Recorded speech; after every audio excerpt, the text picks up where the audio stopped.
how to delete Snapchat account permanently. Hey everyone, welcome back to our channel. In today's video, I'm going to guide you on how you can delete Snapchat account permanently, so make sure to stick with me till the very end. In order to delete Snapchat account permanently, it's very simple. Open up the Snapchat application, make sure you're logged into the account that you want to delete.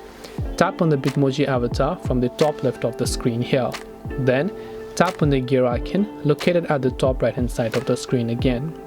After you've done that, you can simply scroll all the way to the bottom until you go to the option called I need help, right? So once you go to I need help, you will see different sorts of help topics here. But what we want to do is we want to delete the account, right?